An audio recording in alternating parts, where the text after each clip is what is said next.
Yeah, so this is why I like the soil conditioner. Look at all these rocks that I picked out. It picks all the rocks and roots out, kind of kicks them off the side. I can angle it too if I want it.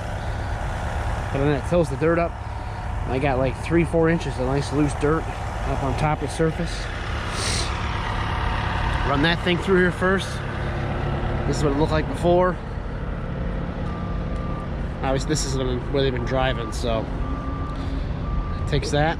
This section over here turns into that. And yeah, then I go through, we'll hand pick some of the big rocks out, and then we'll landscape break it up with the rock on, and we'll be good to go. Let me tell you, the freaking dust sticks to this thing like no belief. And that sounds like such a minor problem. But what happens is it gets all muddy, or when it rains, it turns to mud. And now we have mud all over the thing instead of just dust. I don't know what's up with these new freaking Bobcats, but the dust sticks to them like no belief.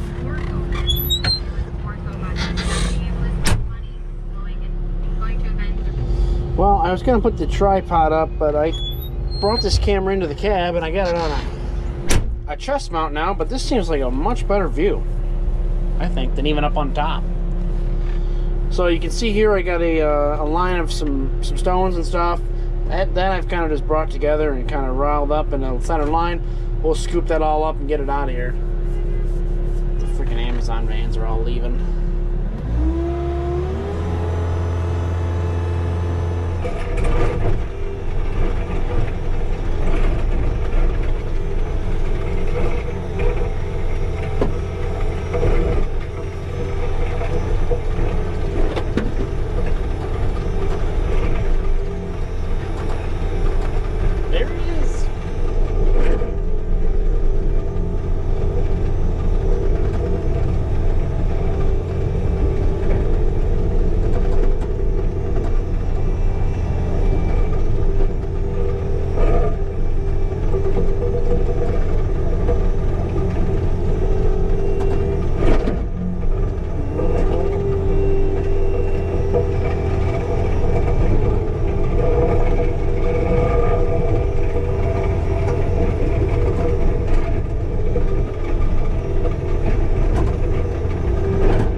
I like to run the, I don't know, maybe I don't know if my soil conditioner runs backwards.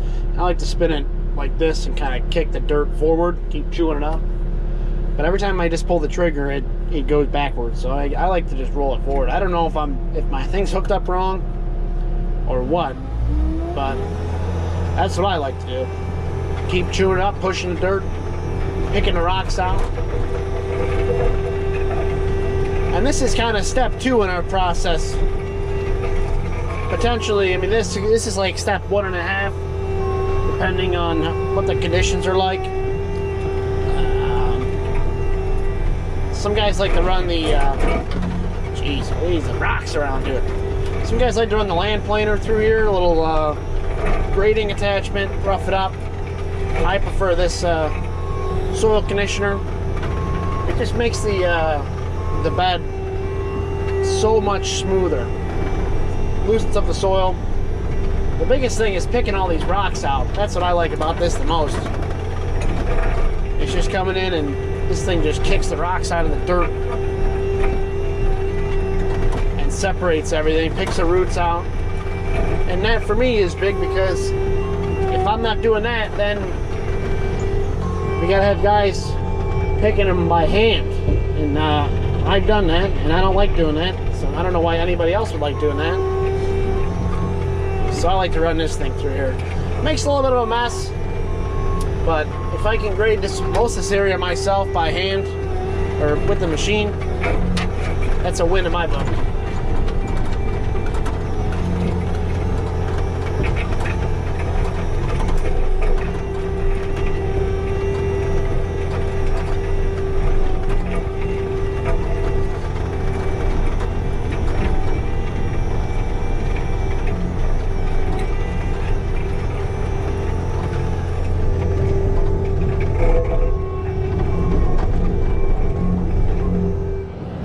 Alright, so here's our main three attachments for grading. You got the land planer with the drop down scarcifiers. There down the center, you can drop those down and kind of freaking pick shit up and rip it up. Now, that would be number one to use if you need to. And number two, the soil conditioner. Chews it all up. It's only a 72-inch model, which is fine because it's wider than my machine on both sides. It's as wide as my T650. This is a T66, which is a little smaller. Then we got the landscape rake, which is a bucket. The landscape rake is a bucket with teeth inside of it on a chain that spins around, and it basically sucks everything up, puts it in a bucket, and then you can dump the bucket. So rough grading, kind of a middle ground, fine tuning and finishing. But in this case, I just totally skipped the rough grading part because it's already done. I don't need that thing. I'm just going to run the soil conditioner.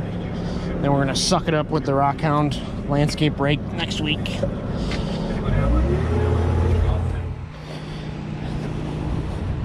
Alright, time to jump on this sweeper now. No cup holder on this thing.